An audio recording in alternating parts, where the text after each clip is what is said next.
तो जैसे ही शिवम जी ने क्लिक टू ओपन किया तो ये हमारा लॉक जो है वो मोबाइल फ़ोन से ओपन हो गया और गेस्ट के मोबाइल फ़ोन से ही लॉक को ऑपरेट कर दिया गया है। हाय दोस्तों, कैसे हैं आप सब। एक बार फिर से आप लोगों का बहुत बहुत स्वागत है। दोस्तों, आप में से बहुत सारे लोग मुझसे पूछते थे इलेक्ट्रॉनिक लॉक्स के बारे में। तो जी हाँ, आज हमारे साथ है हेमंत जी और ये हमें बताएंगे इलेक्ट्रॉनिक लॉक्स के बारे में कि किस तरीके से वर्क करता है। इसको खरीदने से पहले आपको किन किन चीज़ों का ध्यान रखना है। तो दोस्तों चलिए आज की वीडियो शुरू करते हैं। तो जैसा शिवम जी ने बताया कि आज हम इलेक्ट्रॉनिक लॉक्स का बारे में बात करेंगे। तो इलेक्ट्रॉनिक लॉक्स में एक तो होते हैं होटल के लॉक्स और एक होते हैं हमारे रेजिडेंशियल लॉक्स। तो आज जो हम बात करने वाले हैं वो बात करने वाले हैं हम होटल RFID लॉक्स के बारे में कि ये कितने तरीके के कैसे कैसे होते हैं RFID लॉक्स और ये RFID एक्चुअली में क्या टेक्नोलॉजी है और इसको लगाने के लिए या इसको खरीदने से पहले हमें किस चीज़ों का ध्यान रखना है, वो चीज़ों का हम आज बात करेंगे। ओके, तो हेमंत जी मेरा सबसे पहला क्वेश्चन आपसे ये है कि जैसे मैंने बताया ये RFID लॉक्स के बारे में, तो इसमें RFID का मतलब क्या है? देखिए, RFID का अगर हम बात करें फुल फॉर्म की तो RFID की फुल फॉर्म होती है रेडियो फ्रिक्वेंसी आइडेंटिफिकेशन। यानी कि ये जो लॉक है ये किसी चाबी से नहीं खुलता, इसके लिए कार्ड चाहिए होता है जिसको हम बोलते हैं RF card, radio frequency card. Okay, तो रेडियो फ्रिक्वेंसी से आइडेंटिफाई करेगा वो कि उसकी जो कार्ड के अंदर प्रोग्रामिंग की गई है क्या वो उसी लॉक के हिसाब से प्रोग्रामिंग की गई है या किसी और लॉक के हिसाब से की गई है। अगर दोनों की प्रोग्रामिंग मैच करती है तभी वो लॉक आप ओपन कर सकते हैं, अदरवाइज वो लॉक ओपन नहीं कर सकते हैं। ओके, तो मतलब सिक्योरिटी पॉइंट ऑफ व्यू से नॉर्मल लॉक और RFID लॉक, इन दोनों में क्या डिफरेंस रहता है? देखिए, नॉर्मल लॉक जो होता है चाबी वाला, उसको हम कहीं भी यूज़ कर सकते हैं। जैसे हम अपने घरों पे यूज़ करते हैं, ऑफिसेज में यूज़ करते हैं, होटल्स में भी यूज़ करते हैं। पर आजकल जो एक ट्रेंड आप देख रहे हैं होटल्स के लिए, होटल्स में हम RFID लॉक्स ज़्यादा यूज़ करते हैं और RFID जो बनाए गए हैं लोग वो होटल के लिए ही बनाए गए हैं। Okay. या फिर स्टूडियो अपार्टमेंट्स के लिए, जहाँ पे हम चाहते हैं कि जो गेस्ट आ रहे हैं उनको एक पर्टिकुलर टाइम लिमिट तक की हम उसको एक्सेस दे पाएं या उसके बाद वो मिसयूज या ओवर यूज ना कर पाएं उस रूम को। Okay. तो इसके लिए हम ये RFID लॉक्स बनाए गए हैं। ओके, तो मतलब काइंड ऑफ ये कह सकते हैं कि मतलब जो होटल के जो ऑनर है या फिर जिन्होंने होटल ले रखा है तो उनके हिसाब से काफी बेटर है। जी, उनके हिसाब से बहुत बेटर है। और इसमें क्या होता है कि लॉक्स की प्रोग्रामिंग हम टाइम पीरियड के हिसाब से, कि किसी का चेकआउट टाइम अगर 11 बजे है, 12 बजे, 1 बजे, तो उसके हिसाब से हम प्रोग्रामिंग कर सकते हैं और उस लिमिट के या चेकआउट टाइम गुजरने के बाद उस रूम का फिर ओवर यूज या मिस यूज जो है वो बचाया जा सकता है। ओके, तो मतलब काइंड ऑफ ये कह सकते हैं कि प्रोग्रामिंग का जो पार्ट है वो प्रोग्रामिंग भी आप ही प्रोवाइड करते हैं, पूरा कंपनी आपका सॉफ्टवेयर का पूरा सेटअप है, बैकएंड पे टीम है जो इस चीज को पूरा मैनेज करती है। जी, हर एक लॉक्स के साथ हम कुछ डिवाइसेस, कुछ एक्सेसरीज होती हैं वो हम प्रोवाइड करते हैं जिसके अंदर एक सॉफ्टवेयर भी रहता है। तो सॉफ्टवेयर की पूरी ट्रेनिंग जो कि होटल का स्टाफ है रिसेप्शन पे जो कार्ड्स जनरेट करेंगे उनको हम पूरी प्रोग्रामिंग की ट्रेनिंग देते हैं, जिससे वो कार्ड जनरेट करके गेस्ट को या फिर अलग अलग तरीके के कार्ड, जैसे कि मास्टर कार्ड्स की एक ही कार्ड से आप पूरे होटल के रूम खोल सकते हैं। तो आपको अलग अलग कार्ड्स कैरी करने की जरूरत नहीं है। जैसे मेंटेनेंस के लिए आप मेंटेनेंस वाले को हम एक ही कार्ड दे देंगे, उसको ऐसा नहीं है कि मेंटेनेंस करनी है तो अलग अलग चाबी ले जाके हर रूम की चाबी ले जाके वो खोल रहा है, तो एक ही कार्ड से वो सारे रूम भी ओपन कर सकता है। इस तरीके से भी ये बहुत ही यूजफुल चीज है होटल्स के लिए। ओके, तो सर इसका हम लाइव डेमो देख सकते हैं किस तरीके से वर्क करता है, उसके बाद आई थिंक मेरे को लगता है कि हमारे व्यूअर्स को ज्यादा अच्छा होगा। जी बिल्कुल, लाइव डेमो देखते हैं इसका। तो इसमें क्या होता है, जैसे ये हमारा लॉक है, कुछ ऐसा दिखाई देता है। इसमें कुछ और ऑप्शंस भी आते हैं कि डिफरेंट कलर्स होते हैं जिसके अंदर डिफरेंट डिजाइंस होते हैं। तो नॉर्मली हर एक लॉक के साथ एक कार्ड जनरेट किया जाता है, इस तरीके का व्हाइट कलर का कार्ड होता है। इस कार्ड के ऊपर होटल वाले अपने हिसाब से, अपने ब्रांडिंग के हिसाब से उसकी प्रिंटिंग भी कर सकते हैं। तो अगर ये लॉक्स के साथ, लॉक के कार्ड के अंदर अगर इसकी प्रोग्रामिंग कर दी गई है इस लॉक के हिसाब से, तो जैसे ही इसके पास आके हम यहाँ टच करेंगे तो ये ब्लू लाइट जलेगी और मेरा लॉक ऑपरेट हो जाएगा। तो इस तरीके से ये चाबी की जरूरत नहीं है, कार्ड से लॉक को ऑपरेट किया जा सकता है। ओके, तो सर आपने जैसे RFID के बारे में बता दिया, कुछ आपने पॉइंट बताया, इसके अलावा और कुछ बेनिफिट जो कि इसके रहते हैं? जी हाँ, इसका एक बहुत बड़ा बेनिफिट और भी है कि जैसे हम बात करें नॉर्मल चाबी वाले ताले की, तो यदि हम चाबी वाला ताला यूज़ करते हैं तो वो चाबी का डुप्लीकेट करना बहुत ईजी है और वो डुप्लीकेट करके उस चाबी से कोई भी होटल के रूम को ओपन कर सकता है। जहाँ तक कार्ड की बात है तो कार्ड के लिए प्रोग्रामिंग करनी पड़ेगी और वो प्रोग्रामिंग किसी भी नॉर्मल गेस्ट के लिए, नॉर्मल इंसान के लिए करना पॉसिबल नहीं है। उसके लिए एक पर्टिकुलर सॉफ्टवेयर चाहिए होगा, पर्टिकुलर मशीन चाहिए होगी जिससे कि हम कार्ड की लॉक्स की प्रोग्रामिंग कर सकते हैं। तो मिसयूज जो है चाबी का, अगर समझिए ऐसा भी हो सकता है कि गेस्ट को आपने नॉर्मल चाबी दी है, वो चाबी बाई चांस जेब में रख के चले गए हैं, उस केस में आप क्या करेंगे? तो उस केस में आपका लॉक जो है वो खराब हो गया, आपको पूरा लॉक रिप्लेस करना पड़ेगा। इसमें अगर कार्ड बाई चांस कोई अपनी जेब में लेके चला गया है गेस्ट, ठीक है, तो उसका जब भी उसकी वैलिडिटी खत्म होगी कार्ड की, जो भी हम 2 दिन के, 1 दिन की गेस्ट के स्टे के हिसाब से देते हैं, वैलिडिटी के बाद वो कार्ड जो है डिसेबल हो जाता है और इस हिसाब से अगर वो चला भी है कार्ड लेके तो आपका जो लॉस होगा वो मात्र 100 रुपए का होगा, उससे ज्यादा लॉस नहीं होगा। ओके, तो मतलब काइंड ऑफ ये कह सकते हैं कि विदाउट लॉक प्रोग्रामिंग के थ्रू लॉकिंग वाला काम है। बिल्कुल ठीक बोला। ओके, तो सर आपने ये तो बता दिया। अब इसमें जैसे मान लीजिए कोई भी व्यक्ति है, अब उसने ये डिसाइड तो कर लिया कि उसको RFID लॉक्स को परचेज करना है, फिर RFID लॉक जो है इसके फीचर बहुत अच्छे मुझे लगवाना है, लेकिन किन किन पॉइंट्स का जो हमें ध्यान रखना है जब वो इस तरीके की लॉक्स को परचेज करने जाते हैं? जी, सबसे पहले क्लियर चीज़ होनी चाहिए कि RFID लॉक्स जो हैं वो होटल्स के लिए, गेस्ट हाउसेज के लिए या फिर स्टूडियो अपार्टमेंट्स के लिए हैं। Okay. तो यदि आपका कोई होटल है, गेस्ट हाउस है, स्टूडियो अपार्टमेंट है, तो वहाँ के लिए सबसे सूटेबल आइटम RFID लॉक्स हैं। अब सबसे पहली चीज़ तो ध्यान में रखने वाली है वो ये है कि क्योंकि इलेक्ट्रॉनिक लॉक है तो इसकी जो लॉक बॉडी होती है वो थोड़ी सी थिक होती है नॉर्मल लॉक के कंपैरिजन में। तो उसमें क्या होता है कि हमें डोर की थिकनेस कितनी है वो सबसे पहले जानना बहुत जरूरी है। ज्यादातर RFID लॉक्स जो कि मार्केट में अवेलेबल हैं वो कम से कम 36 से 38 mm मिनिमम डोर की थिकनेस उनको रिक्वायर्ड होती है। अच्छा, मेरे हिसाब से तो स्टैंडर्ड तो 7 इंच के आसपास चलती है, अब उसके साथ तो बहुत ज्यादा थिकनेस पड़ जाती है। जी, उसके हिसाब से बहुत ज्यादा है। तो होटल्स में इसीलिए थोड़े मोटे दरवाजे लगाए जाते हैं ताकि उसमें इलेक्ट्रॉनिक लॉक्स जो हैं, RFID लॉक्स हैं, वो प्रॉपर्ली एकोमोडेट हो जाएं, प्रॉपर्ली इंस्टॉल हो जाएं। तो यदि आपके डोर की थिकनेस 36 mm से 45 के बीच में है तो आप ये लॉक्स लगा सकते हैं। आजकल काफी लोग क्या करते हैं, पतले दरवाजे फ्लश डोर्स जो कि 30 mm की थिकनेस में होते हैं वो भी लगवा लेते हैं। तो उस केस में क्या होता है कि काफी बार वो कारपेंटर कोई ना कोई जुगाड़ करता है या कुछ मेकशिफ्ट अरेंजमेंट करता है, या तो डोर के ऊपर या फिर लॉक के ऊपर, ताकि उसको एकोमोडेट किया जा सके पतले दरवाजे में। पर एक ऐसा लॉक हमारे पास अवेलेबल है जिसमें आप पतले दरवाजे में बिना किसी जुगाड़ किए हुए आप वो लॉक को इंस्टॉल कर सकते हैं। अच्छा, 30 mm में भी जो है वो लगाया जाता है? जी, एक मॉडल ऐसा भी है हमारे पास जो कि 30 mm के दरवाजे में आप प्रॉपर्ली आसानी से फिट कर सकते हैं। अच्छा, मतलब जो नॉर्मल जो इस तरीके के लॉक्स होते हैं तो उनके लिए थिकनेस बहुत ज्यादा चाहिए होती है। जी जी। तो इस केस में तो मतलब मैक्सिमम ये मुझे लगता है कि जो नॉर्मल जो मेरे को पर्सनल लगता है कि जैसे होटल में हर चीज एक तो होती भी बजट फ्रेंडली तरीके से, तो उस समय क्या होता है थिकनेस जो स्टैंडर्ड है वही लेकर के चलते हैं, और बाद में उनका मन हुआ इस तरीके के लॉक लगाने का तो फिर ऑप्शन दोस्तों एकदम 00 ही हो गया। बिल्कुल ठीक। तो उस केस में 30 mm उस केस में 30 mm के लिए स्पेशली एक डेवलप्ड मॉडल है हमारे पास जो आपका डायरेक्टली जाके 30 mm पे फिट हो जाएगा। ओके, तो सर उस मॉडल के बारे में आप थोड़ा सा बताएंगे? जी, उस मॉडल का नाम जो हमारे पास है उसका मॉडल का नाम है लियाना। ओके, वो कुछ देखने में ऐसा होता है जैसे आप देख रहे हैं क्रोम फिनिश में है मॉडल, तो वो सैटिन फिनिश में मॉडल होता है। उसकी लॉक बॉडी जो है वो थोड़ी सी पतली डेवलप की गई है और उसी हिसाब से उसके स्क्रूज की लेंथ और उसके अंदर जो भी रॉड्स लगती हैं वो उसी हिसाब से कम थिकनेस के हिसाब से हमने डेवलप की हुई है और वो पतले दरवाजों के लिए एकदम सूटेबल प्रोडक्ट है। तो सर कम थिकनेस की वजह से उसमें सिक्योरिटी का कोई इशू? जी नहीं, उसमें सिक्योरिटी बेस कोई प्रॉब्लम नहीं है, बिकॉज जितने भी इसमें आप देख रहे हैं लैचेस हैं या बोल्ट्स हैं, यहाँ पे डेड बोल्ट्स हैं, तो ये सारी चीजें उसमें भी मौजूद रहती हैं। बस ये है कि हर एक चीज को उसमें थोड़ा सा पतला कर दिया गया है। ओके, तो दरवाजे की थिकनेस के बाद जो सेकंड चीज आपको ध्यान रखनी है वो आपको ध्यान रखनी है कि लॉक की बिल्ड क्वालिटी, यानी कि इसमें क्या मटेरियल यूज किया गया है वो बहुत ध्यान में रखने वाली चीज है। जैसे कि आप ये देख रहे हैं ये लॉक जो है वो स्टेनलेस स्टील 304 ग्रेड में बनाया गया है, यानी कि फ्रंट की जो बॉडी है वो, साइड की जो लैचेस हैं वो भी, और अंदर की जो बॉडी है वो भी मैक्सिमम जो सिक्योरिटी है जिसमें वो 304 ग्रेड स्टेनलेस स्टील में बनाई गई है। काफी सारे लॉक्स ऐसे अवेलेबल होते हैं मार्केट में जो कि जिंक अलॉय में बनाए होते हैं, जिनकी की जिंक अलॉय एक ऐसा मटेरियल है जो समय के साथ साथ ब्रिटल होता जाता है, जिसकी वजह से उसकी जो लाइफ है वो काफी कम रह जाती है स्टेनलेस स्टील के कंपैरिजन में। स्टेनलेस स्टील की लाइफ उससे नॉर्मली आपको डबल मिलेगी। दोस्तों ब्रिटल एक टर्म है, इसको मैं आपको एक सिंपल लैंग्वेज में समझाता हूँ। जैसे कि बिस्कुट होता है ना, बिस्कुट का तोड़ते हैं चूरा चूरा टाइप से वो गिरता है, तो इस तरीके का जो चीज होती है इसको ब्रिटल बोलते हैं। बिल्कुल ठीक बोला। तो समय के साथ साथ वो हार्ड हो जाता है जिसकी वजह से वो एक समय में आके वो बीच में से क्रैक पड़ जाता है उसमें। इसके बाद जो अगली चीज हमें देखने वाली है वो ये है कि क्योंकि जैसे मैंने बताया कि लॉक्स जो है वो रेडियो फ्रीक्वेंसी पे काम करते हैं। अब वो रेडियो फ्रीक्वेंसी कैसी होती है, जैसे हम समझिए FM सुनते हैं तो हमने बोलते हैं हम रेड FM एक पर्टिकुलर फ्रीक्वेंसी है 93.5 या 98.3 मिर्ची, तो ऐसे ही ये रेडियो फ्रीक्वेंसी होती है उस पे काम करते हैं ये। तो लो फ्रीक्वेंसी से लेके हाई फ्रीक्वेंसी पे लॉक्स काम करते हैं। जैसे कि ये वाले लॉक्स जो आप देख रहे हैं काफी हाई फ्रीक्वेंसी 13.56 मेगाहर्ट्ज फ्रीक्वेंसी पे काम करते हैं। तो हमेशा ये जानना बहुत जरूरी है कि आपके लॉक्स कितनी फ्रीक्वेंसी पे काम करते हैं, क्या वो हाई फ्रीक्वेंसी है, क्या वो लो है। 13.56 काफी हाई फ्रीक्वेंसी है, उससे क्या आपको फायदा मिलेगा, आप एक कार्ड के अंदर मल्टीपल एक्सेस, यानी कि एक कार्ड से आपका रूम तो खुलेगा ही खुलेगा, उसके अलावा आपका एलिवेटर होटल का वो भी चला सकते हैं, उसके अलावा आप जिम का एक्सेस दे सकते हैं, आप स्पा का एक्सेस दे सकते हैं, आप बार का एक्सेस दे सकते हैं। इस तरीके से मल्टीपल एक्सेस एक ही कार्ड पे दे सकते हैं। यदि आपके लॉक्स लो फ्रीक्वेंसी पे काम कर रहे हैं तो उसमें आप सिर्फ एक लॉक को ही ओपन कर पाएंगे कार्ड से, उसके अलावा और कुछ एक्सेस दे नहीं पाएंगे। इसके बाद जो एक बहुत ही इंपॉर्टेंट चीज है, जैसे हमारा ये लॉक है तो हम ये देख रहे हैं कि इसका जो हैंडल है वो फ्री है, ये लैच इसका अंदर नहीं जा रहा है, हैंडल फ्री है। जब हम कार्ड टच करते हैं यहाँ से और ये ब्लू लाइट जलती है तो तभी ये मेरा जो लैच है ये अंदर जाता है लॉक का।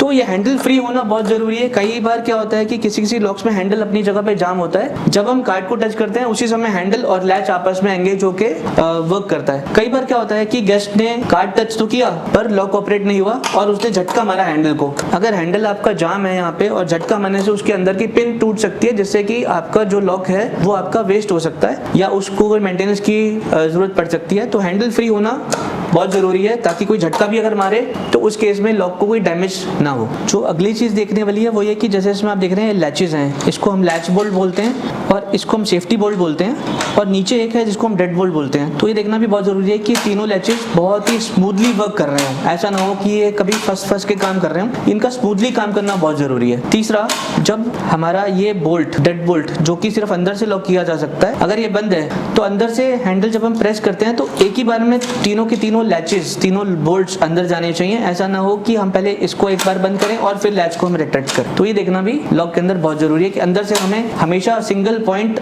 एग्जिट मिलना चाहिए, सिंगल एक ही बार में एग्जिट हो जाए। तो सर इस तरीके से जैसे आपने बताया, तो इसके लिए आपको टाइम टाइम मेंटेनेंस की भी जरूरत पड़ती है? जी, इसमें मेंटेनेंस की ऐसी कोई ऑयलिंग या ऐसा कुछ की जरूरत नहीं पड़ती है। कभी कभी ऐसा होता है कि स्क्रूज अगर लूज हो रहे हैं यूजेज के साथ साथ, तो बस उतना ही स्क्रूज को टाइटन रखें। लॉक बॉडी ऐसा ना हो कि लॉक हिल रहा है कभी, तो उसको ऐसा ना हिलने दें, जिससे मतलब अगर हल्का सा भी तो उस टाइम पे आप उसे सही करवाओ, उस टाइम पे वेट मत करो कि पूरा निकलेगा। जी जी जी। तो जैसे कि हमने बोला ये इलेक्ट्रॉनिक लॉक्स हैं। इलेक्ट्रॉनिक का मतलब कि इसमें कोई बैटरी का यूज करना पड़ेगा इसको चलाने के लिए। तो कभी कभी क्या होता है कि वैसे तो इंडिकेशन देगा लॉक जब बैटरी इसकी वीक हो जाएगी, अगर इंडिकेशन के बावजूद भी अगर मेंटेनेंस वाला बंदा इसकी बैटरी चेंज करना भूल जाता है, तो उस केस में लॉक को कैसे खोलेंगे? सर बैटरी की लाइफ कितनी रहती है? जी, बैटरी की लाइफ बैटरी की जो आप ब्रांड यूज करते हैं उसको भी डिपेंड करती है। जैसे काफी सारे हैवी ब्रांड्स आते हैं, अगर वो यूज करेंगे तो 1 साल से 1.25 साल के करीब आपकी बैटरी की लाइफ होगी। अगर नॉर्मल जो 15 रुपए 20 रुपए वाली बैटरी होती है, अगर वो यूज करेंगे तो फिर 4 से 6 महीने चल पाएगी बैटरी। ओके, तो इसमें जो बैटरी जो डलती है वो क्या रिचार्जेबल होती है? फिर आप चाहें तो इसमें रिचार्जेबल बैटरी भी डाल सकते हैं। चाहें तो आप इसको जो सिंगल टाइम यूज होती है बैटरी वो डाल सकते हैं। डबल ए साइज के इसमें 4 सेल यूज किए जाते हैं। 4 सेल वो रेगुलरली किसी भी इलेक्ट्रॉनिक शॉप्स में या हमारे आसपास की शॉप्स में इजीली अवेलेबल होते हैं वो। तो जैसे मैं बता रहा था आपको कि इसमें अगर बैटरी वीक हो जाए और लॉक अगर बंद है हमारा, तो उस केस में कैसे खोलेंगे लॉक को? तो उस केस के लिए ध्यान रखना बहुत जरूरी है कि लॉक के साथ हमेशा हर एक इलेक्ट्रॉनिक लॉक के साथ मैकेनिकल चाबियां होना भी बहुत जरूरी है। तो जब आपका लॉक बंद है और आप कार्ड से नहीं खोल पा रहे हैं लॉक को, तो इस केस में इमरजेंसी के मोड में ये चाबी का यूज करके, यहाँ पे एक छोटा सा कवर है, इस कवर को निकाल के वहाँ चाबी लगा के और लॉक को ऑपरेट करके आप दरवाजा खोल सकते हैं। मतलब काइंड ऑफ इमरजेंसी केस के लिए जिनका होटल है वो अपने पास इमरजेंसी के लिए देंगे नहीं देंगे नहीं, ये फिर कॉपी कर लेंगे। हाँ जी, ये कस्टमर के लिए देने के लिए नहीं होती है, ये सिर्फ मेंटेनेंस या होटल के स्टाफ के यूज के लिए होती है। जस्ट इन इमरजेंसी केस के लिए यूज करना है इसको। रेगुलर यूज के लिए चाबियां नहीं होती हैं, रेगुलर यूज आपको कार्ड से ही करना है। मतलब जो रेगुलर जो कंट्रोलिंग है उसके लिए ये बंदे को नहीं देनी, नहीं वो देनी। नॉर्मल यूज करेगा, या अगर बाई चांस फंस जाता है मामला तो उसके लिए बिल्कुल ठीक है। एक बहुत ही जरूरी चीज़ है, बिकॉज देखिए इलेक्ट्रॉनिक आइटम्स हैं तो कभी कभी इनको मेंटेनेंस की जरूरत पड़ती है। जैसे इसमें कुछ स्क्रूज लगे हैं, स्क्रूज ढीले हो जाएंगे तो आपको टाइट करने पड़ेंगे। तो ये देखना भी बहुत जरूरी है कि जो आपका प्रोडक्ट है वो मेंटेनेंस फ्रेंडली होना चाहिए, कि आपका मेंटेनेंस वाला जो स्टाफ है वो उसको इजिली स्क्रू से टाइट कर सके। उसके पास वो सारे टूल्स अवेलेबल होने चाहिए जिससे कि वो यूज करके इसकी मेंटेनेंस इजिली कर सके। अगली जो चीज़ है after sale service, because electronic item है तो आफ्टर सेल सर्विस बहुत महत्व रखती है। और दूसरा, हार्डवेयर के साथ साथ इसमें सॉफ्टवेयर भी इन्वॉल्व है, इसके लिए भी आफ्टर सेल सर्विस बहुत मायने रखती है। तो ऐसी ब्रांड का लॉक लगवाएं जिसकी कि आपके एरिया के अंदर आफ्टर सेल सर्विस काफी स्ट्रांग हो और आपकी जब जरूरत पड़े तो आपको बहुत ही कम समय के अंदर आफ्टर सेल सर्विस प्राप्त हो जाए। लॉक्स के साथ साथ एक्सेसरीज की क्वालिटी का चेक करना भी बहुत जरूरी है। बहुत सारे लोग क्या करते हैं, सिर्फ लॉक्स पे फोकस कर लेते हैं, जबकि जो उनकी एक्सेसरीज है उसको देखते भी नहीं है। तो जैसे आप समझिए कि लॉक्स आपने खरीदे हैं अपने होटल के लिए, तो उसके साथ में आपको एक एनकोडर या फिर कार्ड जनरेशन मशीन भी खरीदनी पड़ेगी। तो उसकी भी क्वालिटी, जो बिल्डअप क्वालिटी है वो जरूर देखनी चाहिए। ऐसा ना हो कि वो बहुत ही हल्के प्लास्टिक का बनाओ, वो बहुत ही अच्छी क्वालिटी का मेटल का बना होना चाहिए, ताकि अगर रफ एंड टफ यूज भी है तो उस केस में वो डैमेज ना हो जल्दी और इसकी लाइफ जो है बहुत लंबी बनी रहेगी। इसके बाद जो नेक्स्ट एक्सेसरी होती है उसको बोलते हैं पावर सेवर, कई लोग इसको की टैग भी बोलते हैं। पावर सेवर बेसिकली वो चीज है कि जैसे हम होटल में जाते हैं तो हम कार्ड टच करते हैं लॉक के ऊपर, हम रूम के अंदर एंटर करते हैं तो रूम के अंदर एंटर करते ही बाजू में ये आइटम लगी होती है जिसके अंदर हम अपना कार्ड इंसर्ट करते हैं और फिर लाइट्स हमारी रूम की ऑन हो जाती हैं। तो इसकी क्वालिटी और इसमें 2 चीज़ों का जानकारी होना बहुत ज़रूरी है। पहला कि कितने एम्पियर का है, जैसे कि ये वाली जो आइटम आप देख रहे हैं 40 एम्पियर की है, मार्केट में 8 एम्पियर से स्टार्ट हो जाता है। 40 एम्पियर से क्या होगा कि रूम के अंदर आपके गीजर है, एयर कंडीशनर है, टीवी है, तो वो सारी चीज़ों का लोड ये ले पाएगा। 8 एम्पियर वाला सिर्फ आपकी लाइट्स का और फैन का लोड ही ले पाएगा। अगर आपने उसको एसी का लोड दे दिया, गीजर का लोड दे दिया, तो वो फूक जाएगा, शायद खराब हो जाएगा। तो ये बहुत ज़रूरी है, ये चीज़ों को ध्यान में रखना। दूसरा, जब हम इसके अंदर कार्ड इंसर्ट करते हैं तो हमें ध्यान में रखना है कि बहुत सारे पावर सेवर या की टैग्स ऐसे मौजूद होते हैं मार्केट में, जिसमें हम कोई भी विजिटिंग कार्ड इंसर्ट करेंगे या प्लास्टिक का कार्ड इंसर्ट करेंगे तो अभी आपकी लाइट ऑन हो जाती है। तो एक्चुअली में वो पावर सेवर नहीं है। जो हमारे पावर सेवर है हमारे पास, इसमें सिर्फ हमारा जो कार्ड आप देख रहे हैं यही कार्ड इंसर्ट करेंगे तो ही पावर सेवर काम करेगा, अदरवाइज इसमें कोई प्लास्टिक का कार्ड या विजिटिंग कार्ड डालेंगे तो फिर पावर सेवर आपकी लाइट ऑन नहीं कर पाएगा। तो एक्चुअली में अगर पावर सेवर बोले तो पावर सेवर है, बाकी सब की टैग होते हैं। आपने जब अपना हार्डवेयर सेलेक्ट कर लिया तो बहुत जरूरी है उसके सॉफ्टवेयर के बारे में भी जानकारी लेना, कि आपको जो इसके साथ में सॉफ्टवेयर मिलेगा, एक आपको ऐसी CD मिलेगी साथ में जो कि आपके कंप्यूटर पे, रिसेप्शन के कंप्यूटर पे इंस्टॉल की जाएगी। तो ये जानकारी भी बहुत जरूरी है कि क्या वो सॉफ्टवेयर बिल्कुल लेटेस्ट है। उससे क्या होगा कि आपको बहुत सारे ऑप्शंस मिलते हैं सॉफ्टवेयर के अंदर कार्ड जनरेट करने के लिए, जैसे कि आप एक ही कार्ड को मल्टीपल टाइम यूज करके उसको मास्टर कार्ड, उसको फ्लोर कार्ड, उसको मेंटेनेंस कार्ड या फिर गेस्ट कार्ड भी बना सकते हैं। तो ऐसा ना हो कि आपका सॉफ्टवेयर बहुत पुराना वर्जन का हो जिसमें आपको बहुत लिमिटेड फीचर्स मिले, लिमिटेड ऑप्शंस मिले।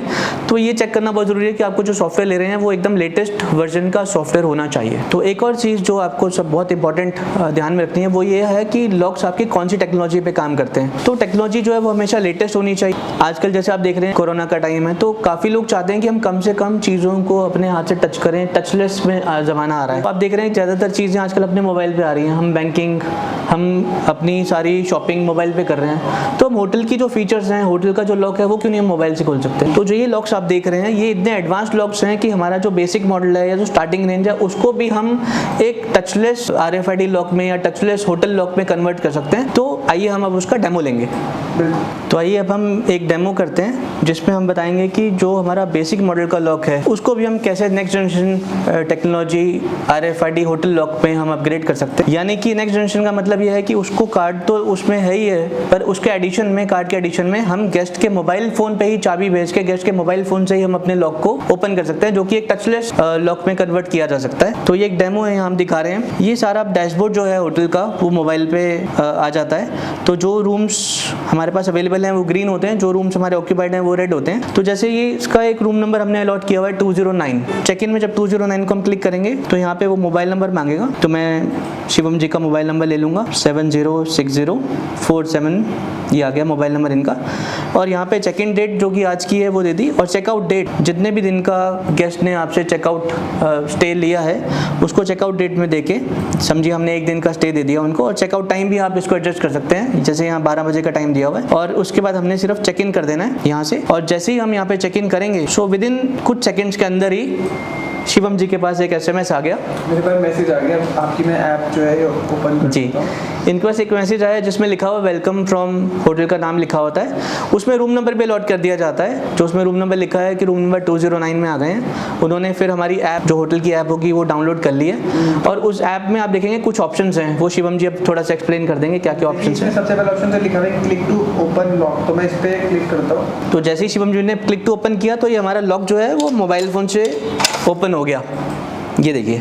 तो उसमें हमको कार्ड की जरूरत नहीं पड़ी है और गेस्ट के मोबाइल फोन से ही लॉक को ऑपरेट कर दिया गया है। तो एक बहुत ही अच्छा फीचर है जिसको कि हमने बेसिक मॉडल को ही हमने टचलेस होटल लॉक में कन्वर्ट कर दिया। और सर आई थिंक मेरे को लगता है कि शायद ब्लूटूथ से वर्क करता है। बिल्कुल बिल्कुल बिल्कुल, ब्लूटूथ की जो रेंज काम करती है जी, तो उसी रेंज में जब बंदा आएगा तभी वो बिल्कुल ठीक बोला आपने। ये ब्लूटूथ टेक्नोलॉजी पे, इसको BLE Bluetooth low energy technology बोला जाता है। यानी कि ब्लूटूथ की जो रेंज है वो 1 मीटर से 4 मीटर के बीच में होती है। यानी कि अगर आप लॉक के 4 मीटर के दायरे में हैं और उस समय आप अपने यहाँ पे क्लिक टू ओपन का बटन दबाएंगे तो वो लॉक आपका ओपन हो जाएगा। क्योंकि मेरे हिसाब से सेफ्टी पॉइंट ऑफ व्यू से भी सही है, क्योंकि अगर मान लिया बंदा को आपने भेजा वो 100 किलोमीटर दूर आपने उसको भेज दिया और किसी बच्चे ने वहीं से क्लिक कर दिया और लॉक तो अपने आप ओपन हो जाएगा। जी तो जी, ब्लूटूथ जो है वो मेरे हिसाब से यही सोच के शायद बना होगा। बिल्कुल ठीक बोला आपने। तो इसमें जैसे हम आगे का देख रहे हैं तो इसमें क्लिक टू ओपन लॉक के बाद एक डाइनिंग का ऑप्शन है। अब समझिए कि आप जा रहे हैं वेकेशन पे बाहर घर से, आपका रूम जो भी आपने होटल लिया वो 200 किलोमीटर दूर। आप जब जा रहे हैं तो आप चाहते हैं जब मैं पहुंचूं, थोड़ा लेट पहुंचने वाले हैं शायद,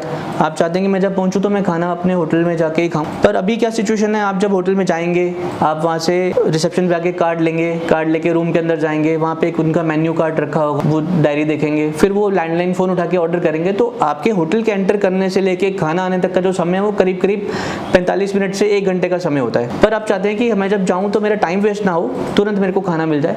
वो ऑप्शन आपको यहाँ मिलेगा, आप डाइनिंग पे क्लिक कर देंगे। डाइनिंग पे क्लिक करके आपको न्यू ऑर्डर पे जैसे ही आप क्लिक करेंगे तो पूरे पूरे होटल का मेन्यू आपको यहाँ आ जाएगा, ब्रेकफास्ट का, लंच का, डिनर का। तो ये होटल वाले जो स्टाफ है या होटल का जो शेफ एंड टीम है वो मेन्यू को कभी भी प्लस या माइनस कर सकते हैं। जो चीज़ ऐड करनी है उस दिन के लिए वो ऐड की जा सकती है, डिलीट वो उनके एंड पे भी की जा सकती है। ऐसा नहीं है कि उनको इसके लिए हमारे से कॉन्टेक्ट करना पड़ेगा, वो अपने एंड पे ही उसको। तो सर बेसिकली मेरे हिसाब से ये जो सॉफ्टवेयर ये भी पूरा आप ही प्रोवाइड करते हैं? जी, पूरा सॉफ्टवेयर हम लोग ही प्रोवाइड करते हैं, जो पूरा मैनेजमेंट होगा उसके अंदर। सो इसके अंदर जैसे आपने समझिए कि डिनर के लिए है, तो डिनर में पूरा मेन्यू आ गया हमारे पास। यहाँ पे जो भी आपको चाहिए गेस्ट को वो एक ऐड कर लेंगे, तो यहाँ से अपनी क्वांटिटी ऐड करके और नीचे रिव्यू ऑर्डर पे क्लिक कर देंगे। और देखिए ऊपर लिखा हुआ है रूम नंबर 209, कितने गेस्ट आ रहे हैं। अब समझिए कि हम 2 लोग जा रहे हैं और कितने बजे पहुंचेंगे रात को, यहाँ सेट टाइम में जाके अब वो टाइमिंग कि रात को मैं 11 बजे पहुंचने वाला हूँ या 11:30 बजे पहुंचने वाले हैं, तो हमने 11:30 बजे का टाइम लेके PM में करके एडजस्ट कर लिया। और ये डन करके कुछ स्पेसिफिकेशन लिखना चाहें तो यहाँ लिख सकते हैं कि मेरे को स्पाइसी फूड चाहिए या लेस स्पाइसी चाहिए, और उसके बाद हम प्लेस ऑर्डर कर देंगे यहाँ से। तो अब देखिए ये आ गया कॉन्ग्रेचुलेशंस। तो आप एक तरीके से संतुष्ट हो गए कि मैं जब रात को 11:30 बजे होटल में पहुँचूंगा तो मेरे को मेरा खाना रेडी मिलेगा, मेरे को उसके लिए वेट नहीं करना पड़ेगा। इसका बैकएंड के ऊपर होटल की टीम को भी एक नोटिफिकेशन आ जाता है कि रूम नंबर 209 में 2 गेस्ट आने वाले हैं रात को, उन्होंने ऑर्डर किया, उनको 11:30 बजे खाना रेडी चाहिए। तो आपका बहुत जो कीमती समय है वो बचाया जा सकता है इस ऐप के माध्यम से। इसके बाद अगर आगे देखें हम तो यहाँ पर कुछ और ऑप्शंस हैं माई ऑर्डर्स का, यानी कि आप अगर दोबारा होटल में स्टे कर रहे हैं तो आपके पुराने ऑर्डर्स वहीं रहेंगे। आपको कोई खाने की चीज़ बहुत अच्छी लगी तो वहीं से क्लिक करके आप रिपीट भी ऑर्डर कर सकते हैं। इसके अलावा कलेक्ट माई ट्रे का ऑप्शन है कि आपको फ़ोन उठा के कॉल करने की जरूरत नहीं है कि मेरी खाली प्लेटें आप वापस कलेक्ट कर लीजिए। यहीं से आप क्लिक कर देंगे तो आपके पास रूम सर्विस आ जाएंगी आपकी पुरानी प्लेट्स को, यूज्ड प्लेट्स को क्लियर करने के लिए। यहीं से हम वापस आ जाएंगे बाहर। तो हाउसकीपिंग का एक ऑप्शन आ रहा है, तो हाउसकीपिंग ऑप्शन में देखेंगे request iron board, makeup my room, coffee tray और रिप्लेनिश टॉयलेटरीज। इसके अलावा सिंगल क्लिक के ऊपर आपको सर्विस मिल सकती है होटल के अंदर, ना कि आपको कोई लैंडलाइन फ़ोन उठा के बार बार कॉल करने की ज़रूरत है कि मेरे को मेरी कॉफ़ी ट्रे खाली हो गई है, पानी भिजवा दीजिए, या मेरे को आयरन बोर्ड चाहिए, या मेरे को सोप या शैम्पू चाहिए। सिंगल क्लिक के ऊपर आपको पूरा सॉल्यूशन प्रोवाइड कर दिया जा रहा है यहाँ पे। तो इस तरीके की ये एक ऐप है जिसके ज़रिए हमने हार्डवेयर और सॉफ्टवेयर का कंबाइन करके एक बहुत ही अच्छा सॉल्यूशन जो है वो होटल ओनर्स को हम दे पा रहे हैं। बहुत बढ़िया, बहुत बढ़िया। और बेसिकली सबसे इम्पोर्टेंट है कि आजकल की जो नीड है जितना हो सके कॉन्टैक्टलेस बनाया, बिल्कुल बिल्कुल, तो उसके हिसाब से बहुत ज़्यादा। जी बिल्कुल, वही सोचते हुए हमने ये सब चीज़ों को डेवलप किया है, ताकि आप सब जानते हैं कोरोना के टाइम में हम लोग चाह रहे हैं कि कम से कम चीज़ों को हम टच करें। तो टचलेस का एक ज़माना जो है वो आ गया है, और ख़ासकर जो बड़े होटल्स हैं तो उसमें वो खासकर बहुत ज़्यादा मेंटेन करते हैं इन चीज़ों को, तो उनके हिसाब से हमने ये सब चीज़ डेवलप की है। तो देखिए ये ट्रेंड एक जैसे स्टार्ट होता है तो धीरे धीरे बड़े होटल से मीडियम साइज़ के होटल्स में, छोटे होटल्स में वो सब चीज़ें फॉलो की जाती हैं।